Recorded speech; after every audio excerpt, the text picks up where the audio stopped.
туурасында да айтсаңыз. Эми урматтуу мусулман бир туугандар, бүгүнкү күндө биздин жашообузда ошо үй бүлөдөгү ата менен баласынын ортосундагы бүгүнкү күндө келишпестик же болбосо бир түшүнүксүз маселе, ата менен баланын ортосундагы болгон бир аталык мээрими же болбосо балалык мээрими бири-бирине жоголуп бараткандыгы, бул эмнеден десе, бүгүнкү күндө ошол бири-бирине болгон же болбосо балдардын атасына болгон ушу таат ибадаты жок болгондуктан берекени качып жаткандыгын бүгүн байкасак. Ата энеге сый урмат, алардын сөзүн уккандык, ооба.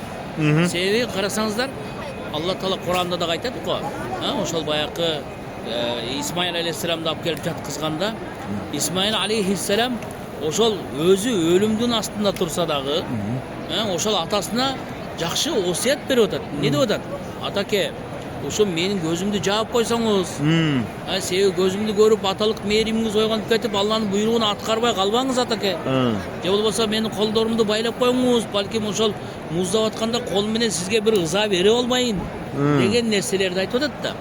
Жана ошондой эле ошол кийимимди дагы апама алып барып берип коюңуз, сагынганда менин кийимим жытымды эстеп турсун депчи. Эми карасаңыздар, бүгүнкү күндө кайсы бир үй бүлөдө ушул ата энеге болгон сый урмат ушундай деңгээлде боло турган болсо, сөзсүз түрдө береке болот дегенге бул кепилдик да. Бүгүнкү күндө урматтуу туугандар, ошол ата менен баланын же болбосо эне менен кыздын ортосундагы кичине бир ажырым болуп кеткендиги, ал ажырымды бүгүнкү күндө ар кайсы нерседен биз тапсак болот экен. Бүгүнкү күндө коомчулуктун же болбосо жаштардын баягындай ата энеге болгон сый урматы азайып кеткендиктен же болбосо ушул баякы социалдык тармактарга баягы телефондун айынан болобу же болбосо бир бүгүн коомчулукта эч бир пайдасын тийгизбей турган нерсе менен алек болуунун үстүндө бүгүнкү күндө ата менен үй бүлөдө бала чака бар болсо дагы, ошол бала чаканын ата энеси бар болсо дагы, бирок бала негедир жетим өсүп аткан, тирилей жетим өсүп аткандай сезимге ээ болот.